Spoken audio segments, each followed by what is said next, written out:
ఓం సాయిరామ్. సమర్థ సద్గురు శ్రీ సాయినాథ్ మహారాజ్కి జై. ముందుగా మన సాయి కుటుంబ సభ్యులందరికీ కూడా నమస్కారం అండి. అందరూ ఎలా ఉన్నారు? ఆ సాయినాథుని కృపా కటాక్షాలు మనందరిపై ఉండాలని మనస్ఫూర్తిగా కోరుకుంటున్నాను. ఇక ఈరోజు వీడియోలో బాబా గారు ఏం చెప్పబోతున్నారు అనంటే, తల్లి నమ్మకంతో ఈ తమలపాకుని తీసుకో తల్లి, నీ సొంత ఇంటి కళ నిజమయ్యే వార్త, ఈ ఉపాయం రెండూ కూడాను ఈ వీడియో ద్వారా చెబుతాను నీకు. ఈ సందేశం ఎంతో ఆనందాన్ని ఇస్తుంది తల్లి అని బాబా గారు ఈరోజు ఒక అద్భుతమైనటువంటి సందేశంతో మన ముందుకు వచ్చారండి. ప్రతి మనిషి జీవితంలో సొంత ఇంటి కళ అనేది ఉంటుంది. ఎప్పుడైతే సొంత ఇంటి కళ నెరవేరుతుందో ఆ క్షణం ఆ ఆనందం అంతా ఇంత కాదు. ఆ కళ ఒక్కసారి నెరవేరితే ఎంత ఆనందంగా ఉంటుంది. మనిషి ఈ కథ ద్వారా బాబా గారు మనకు తెలియచేస్తున్నారు. అసలు మన సొంత ఇంటి కళని ఏ విధంగా మనం పరిపూర్ణం చేసుకోవాలో బాబా గారు ఇచ్చే ఉపాయం ద్వారా దానిని వినియోగించుకొని ఎవరైతే సొంత ఇంటి కళ నెరవేరాలని కోరుకుంటున్నారో వారందరూ కూడా తప్పకుండా బాబా గారు ఇస్తున్న ఈ సందేశం విని బాబాగారు ఏ ఉపాయం అందిస్తున్నారో చక్కగా అర్థం చేసుకొని ప్రయత్నం చేసి చూడండి. పూర్వం గద్వాల అనే ఒక రాజ్యం ఉండేది. ఆ రాజ్యానికి విభీషణ అనే మహారాజు పరిపాలిస్తూ ఉండేవారు. ఆ రాజ్యంలోని ప్రజలందరూ కూడా ఎప్పుడు సంతోషంగా ఉండాలని, వారికి ఏ కష్టము రాకుండా ఉండాలని తానే మారువేషం వేసుకుని వెళ్ళి మరి వారి కష్టసుఖాలు తెలుసుకునేవారు.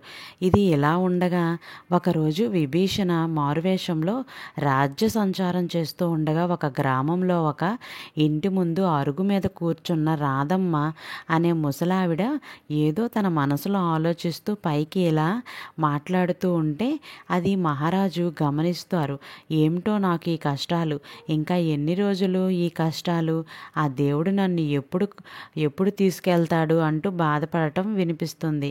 అది విన్న మహారాజు ఆ వృద్ధురాలికి వచ్చిన కష్టం ఏమిటో తెలుసుకుందామని విభీషణ ఆమెను సమీపించి ఇలా అడుగుతాడు. ఏమైంది పెద్దమ్మ, ఈ వయసులో మీకు వచ్చిన కష్టం ఏంటి? అలాంటిది ఏదైనా ఉంటే నాతో చెప్పండి, నేను నీకు సహాయం చేస్తాను అని అడుగుతారు. విభీషణ హఠాత్తుగా ప్రత్యక్షమై ఇలా అడుగుతున్న ఆ మనిషిని చూసి విస్తబోయిన రాధమ్మ ఇలా అంటుంది. రా నాయనా, ఇలా కూర్చో, చాలా దూరం నుండి వస్తున్నట్లున్నావు. అయినా నా కష్టం నువ్వేం తీర్చగలవు? ఈ జన్మకి ఇక ఇంతే. నాకున్నదల్లా ఒకే ఒక్క మనవరాలు. అది ఎప్పుడో ఒకసారి వచ్చి చూసిపోతూ ఉంటుంది. పోనీ దాని దగ్గరే ఉందామా అని అంటే దాని అత్తవారికి నాకు పడటం లేదు. అందుచేత నేను ఈ కొంపలో ఒంటరిగా ఉంటూ తెలిసిన వారి ఇళ్లల్లో చాకరీ చేస్తూ పొట్ట నింపుకుంటూ ఆ దేవుడు ఎప్పుడు పిలుస్తాడా అని ఎదురు చూస్తున్నానయ్యా అని అంటుంది. ఆ ముసలమ్మ తన గురించి చెబుతూ ఎంతో విరక్తిగా అంతా విన్న విభీషణ ఇలా అంటాడు. అయ్యో పాపం, ఈ వయసులో మీకు వచ్చిన కష్టం చాలా పెద్దది. అయినా ఈ వయసులో మీరు డబ్బు సంపాదించలేరు కదా.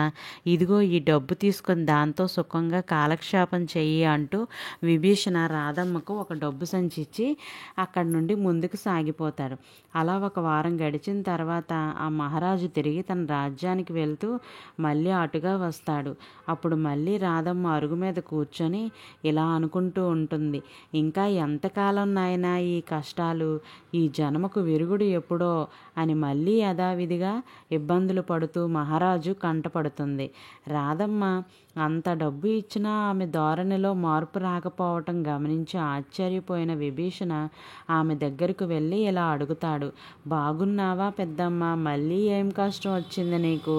నేను ఇచ్చిన ఆ డబ్బు మొత్తం అయిపోయిందా, లేక ఇంకా ఉంచుకున్నావా అని అడుగుతారు. దాంతో రాధమ్మ నిట్టూరుస్తూ ఇలా అంటుంది. చూడు నాయనా, నువ్విచ్చిన డబ్బు నేనేం చేసుకుంటాను చెప్పు? నా మనవరాలు వస్తే ఇద్దామని దాచి ఉంచాను. అది ఎప్పుడు వస్తుందో ఏమో, ఈ లోపల ఆ డబ్బు కాస్త దొంగల పాలవుతుందేమో అని భయపడి చస్తున్నాను. ఆ మాటలు విని తనలో తానే నవ్వుకున్న విభీషణ ఇలా అంటాడు. రేపు నా మనుషుల్ని పంపిస్తాను. వాళ్ళ వెంట నువ్వు మా ఇంటికి వచ్చి మీకు అన్నీ సుఖంగా అమరేటట్టు నేను ఏర్పాటు చేస్తాను అని చెప్పి విభీషణ అక్కడ నుండి వెళ్ళిపోతాడు. మరుసటి రోజు విభీషణ పంపిన రాజభటులు ఒక పల్లకితో పాటు రాధమ్మ దగ్గరికి వచ్చి ఇలా అంటారు, అమ్మ పదండి, ఉన్న ఫలంగా మిమ్మల్ని రాజుగారు తీసుకొని రమ్మన్నారు చెప్పారు అని అంటారు. తన కోసం రాజభటులు రావటం చూసి కంగారు పడిపోయిన రాజమ్మ వారితో ఇలా అంటుంది, నేనేం తప్పు చేశాను నాయనా, నేను ఎందుకు రావాలి? మీరేదో పొరపడినట్టున్నారు. లేదమ్మా, లేదు, మేము పొరపడలేదు. నిన్న వచ్చి మిమ్మల్ని కలిసింది మా మహారాజు గారే. ఆయన మిమ్మల్ని సకల మర్యాదలతో రాజభవనానికి తీసుకొని రమ్మని ఆయనే పంపారు కాబట్టి వచ్చాము. మీరేం కంగారు పడకండి, మాతో వచ్చేయి తల్లి అని అంటారు. ఆ రాజభటులు దాంతో వచ్చి పలకరించి డబ్బులు ఇచ్చి వెళ్ళింది. సాక్షాత్ ఆ దేశపురాజు అని తెలుసుకున్న రాధమ్మ ఎంతో సంతోషంగా వారితో వెళ్ళడానికి సిద్ధమై వారితో బయలుదేరి రాజధానికి వచ్చి రాజుగారి ముందు నిలబడుతుంది. ఆమెను చూసి విభీషణ ఇలా అంటాడు, రా పెద్దమ్మ రా, ఇక ఈ రాజధానిలో మీకు ఎటువంటి కష్టము కనిపించదు. మీకు కావలసిన వసతులన్నీ ఏర్పాటు చేయిస్తాను. మీరు ఇక్కడ సుఖంగా ఉండవచ్చు అని చెప్పి ఆ రాజభవనంలోని ఒక మూలన రాధమ్మకు ఉండటానికి వసతి ఏర్పాటు చేయిస్తాడు.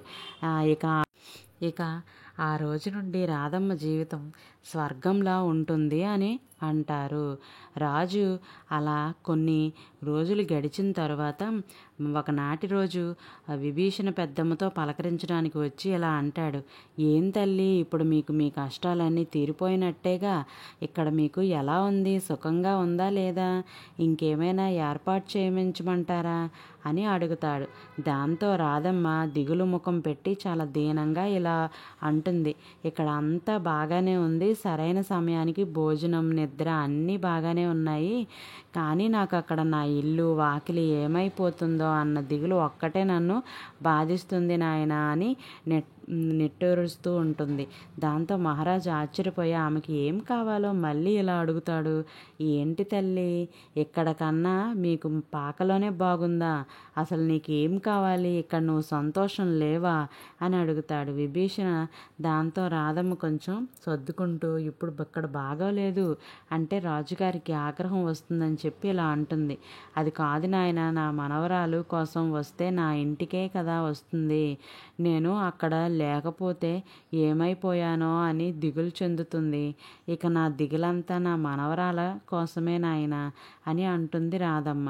దాంతో మనవరాల కోసం తప్పించిపోతుంది అని గ్రహించిన విభీషణ వెంటనే భటులను పిలిచి ఇలా అంటాడు, వెంటనే మీరు వెళ్ళి ఈమె మనవరాలు ఎక్కడున్నా తీసుకురండి, నేను చెప్పానని పిలుచుకురండి అని తన భటులను ఆజ్ఞాపించి రాధమ్మతో ఇలా అంటాడు, చూడు పెద్దమ్మ, నువ్వు కోరుకున్నట్లుగా నీ మనవరాలని కూడా ఇక్కడికే తీసుకురమ్మని చెప్పాను.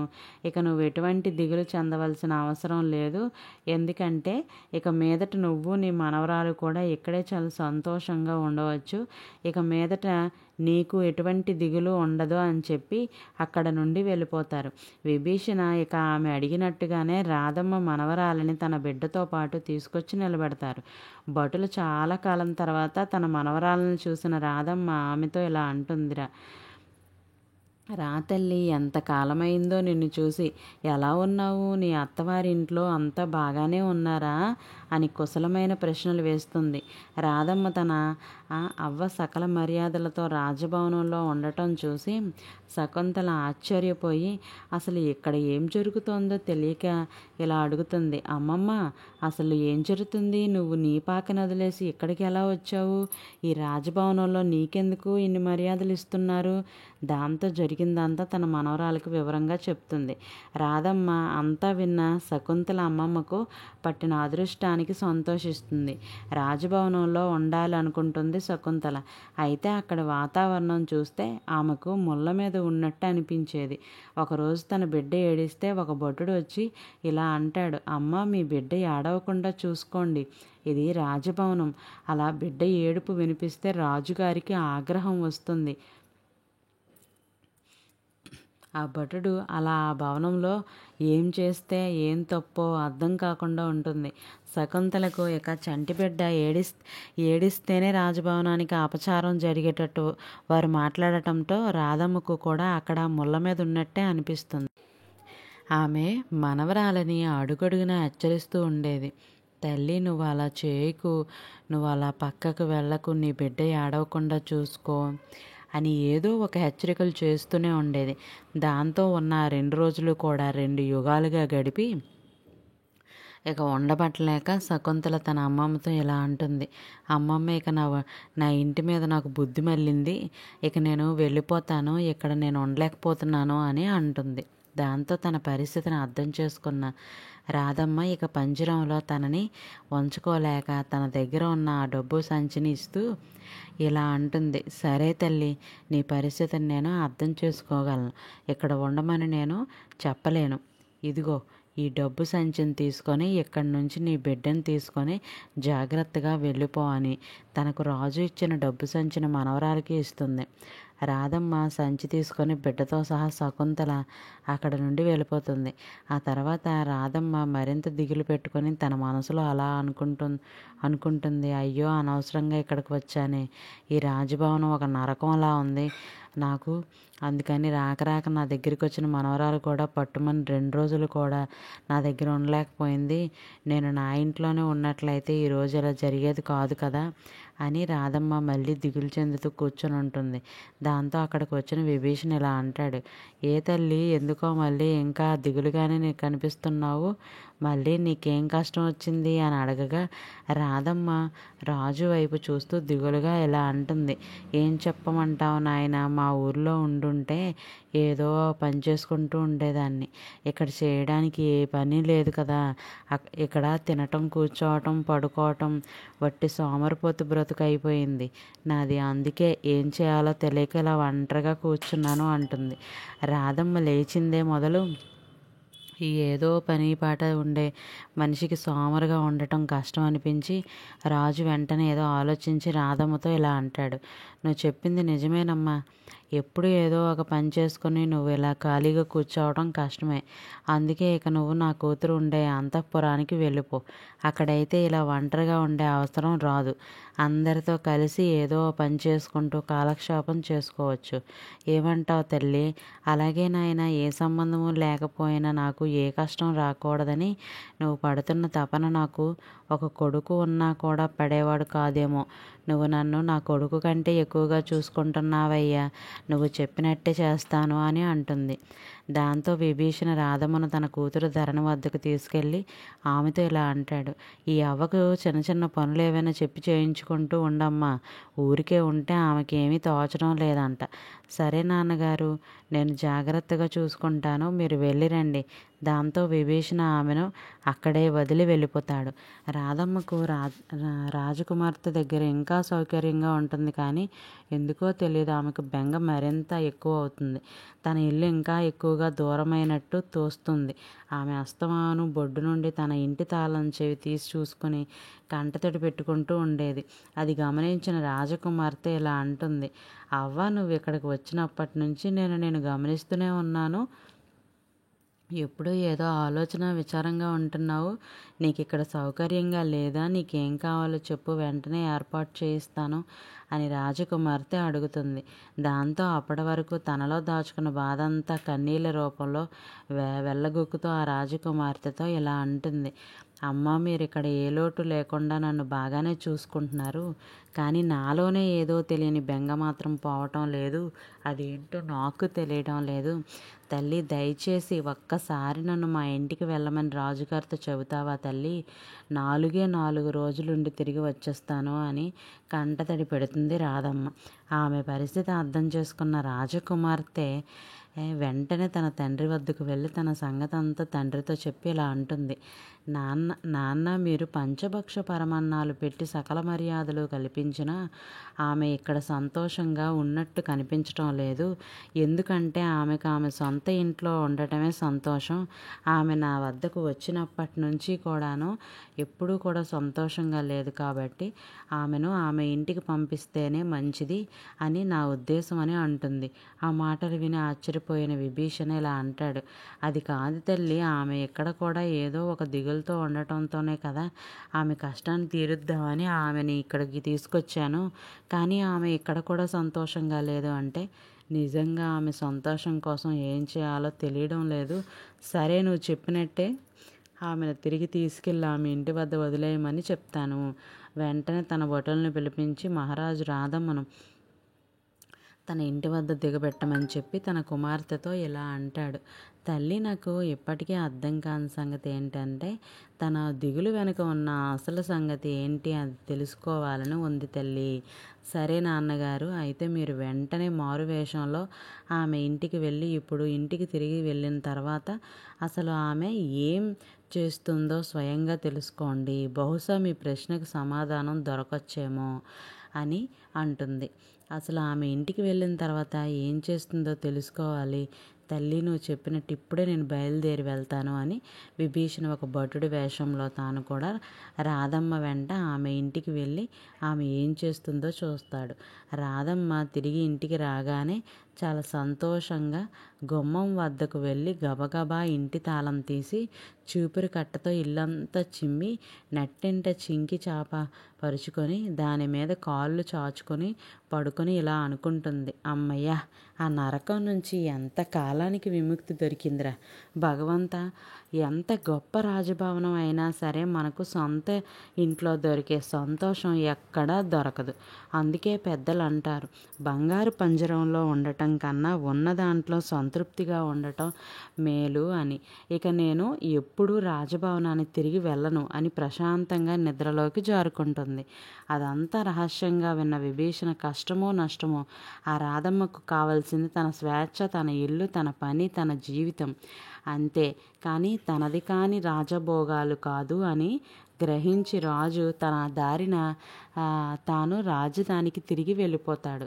దీన్ని బట్టి బాబాగారు మనకి అందించిన గొప్ప సందేశం చాలా అద్భుతంగా ఉంది. ఎవరికైనా సరే సొంతింటి కల నెరవేరాలి అని అంటే నెరవేరాలని కోరుకుంటారు. ఆ కళ నిజమైన తర్వాత తన వాళ్ళతో ఆ ఇంట్లో సంతోషంగా గడపాలి అని కూడా కోరుకుంటారు. మరి ఆ సంతోషం మీకు మీ జీవితంలో దక్కాలి అంటే బాబాగారు ఇచ్చిన సందేశం విన్న తర్వాత మీ కళ నెరవేర్చుకోవటానికి ఈ చిన్న ఉపాయాన్ని కూడా ప్రయత్నం చేసి చూడండి. తల్లి, నా మీద నమ్మకంతో ఈరోజు నేను అందిస్తున్న ఈ తమలపాకుని అందుకో. నీ సొంత ఇంటి కల నిజమయ్యే ఉపాయం చెబుతాను, జాగ్రత్తగా విను అని బాబాగారు మనకి ఇప్పుడు ఒక ఉపాయాన్ని అందిస్తున్నారండి. ప్రతి ఒక్కరూ కూడాను మిస్ చేసుకోకుండా సొంత ఇంటి కల నెరవేర్చుకోవాలని ప్రయత్నం అయితే చేయండి. ఒక తమలపాకు తీసుకోండి, అంటే ఈ మంగళవారం ప్రయత్నం చేయండి. ఇది మంగళవారం రోజునే మొదలు పెట్టండి. లేదంటే ఈరోజు మిస్ అయిన వాళ్ళందరూ కూడా శుక్రవారం రోజున మొదలు పెట్టవచ్చు, లేదంటే శనివారం రోజున మొదలు పెట్టవచ్చు. ఒక తమలపాకు తీసుకోండి, అందులో మీ సొంత ఇంటి కల నెరవేరాలని గంధంతో మీ ఇంటి దైవం లేదా మీ ఇష్ట దైవాన్ని రాయండి. అక్కడ రాసిన తర్వాత సొంత ఇల్లు అని రాయాలి. ఇలా రాసిన ఆ తమలపాకుని పూజా మందిరంలో మీ ఇష్ట దైవం పాదాల ముందు ఉంచి పూజ చేసుకోవాలి. ఈ మంగళవారం రోజున మిస్ చేసుకున్న వాళ్ళందరూ కూడా శుక్రవారం కానీ శనివారం రోజు కానీ ప్రయత్నం చేయవచ్చు. ఇలా పూజ చేసిన తర్వాత మణిదీప వర్ణన శ్లోకాలను పారాయణం చేయాలి. ఇది మీకు ఆన్లైన్లో కూడా దొరుకుతుంది, లేదంటే బుక్స్ అయినా దొరుకుతాయండి. మణిదీప వర్ణన శ్లోకాస్ని మీరు కంటిన్యూగా 41 రోజులు చదవాలి. 41 రోజు ఆ తమలపాకుని మీ ఇష్టదైవం ముందు మీ పూజా మందిరంలో పెట్టుకొని మణిద్వీప వర్ణన పారాయణం చేసుకోండి. తప్పకుండా మీ జీవితంలో మీ సొంత ఇంటి కళ అనేది నెరవేరకపోతే అప్పుడు చూడండి, తప్పకుండా మీకు ఆ కళ నెరవేరుతుంది. ఎందుకంటే నమ్మకంతో ప్రయత్నం చేయండి. మణిదీప వర్ణన పారాయణం అనేది 41 రోజులు చేసిన తర్వాత ఆ తమలపాకుని ఎక్కడైనా నదిలో వేయాలి. పారే నదిలో, పారే నీటిలో వేయవచ్చు. లేదు అంటే ఎక్కడైనా చెట్ల మొదట్లో ఎవరు తొక్కని ప్రదేశంలో వేయాలి. ఇలా చేయండి. 41 రోజులు గట్టిగా పారాయణం చేయండి. తప్పకుండా మీ సొంత ఇంటి కళ అనేది నెరవేరుతుంది. ఇది బాబా గారు అందిస్తున్న సువర్ణ అవకాశం. తప్పకుండా ప్రయత్నం చేసి చూడండి, తప్పేమీ లేదు. ఒకవేళ టైం కుదరలేదు అనేవాళ్ళు రాత్రి పడుకునే ముందు పారాయణం చేయండి, లేదంటే తెల్లవారితే తెల్లవారుజామున పారాయణం చేయండి. అనుకున్నది సాధిస్తారు. ఒక చిన్న దీపం పెట్టి దీనిని పారాయణం చేస్తే చాలా మంచిది. మరి ఈరోజు బాబాగారు అందించిన ఈ సందేశం మీరు అందరూ నచ్చిందని భావిస్తున్నాను. నచ్చిన వాళ్ళందరూ కూడాను శ్రద్ధ సబూరి అని కామెంట్ చేయండి. ఒక్క లైక్ చేయటం వల్ల ఎంతోమందికి సాయి భక్తులకి ఈ వీడియో అనేది చేరుతుంది. ప్రతి ఒక్కరూ కూడా ఒక లైక్ చేసి ఆ బాబాగారి ఆశీస్సులను పొందుతారని మనస్ఫూర్తిగా కోరుకుంటున్నాను. ఓం సాయిరాం. రేపటి సాయివాకుతో మళ్ళీ కలుద్దాం. సర్వే జన సుఖినో భవంతు. Thank you.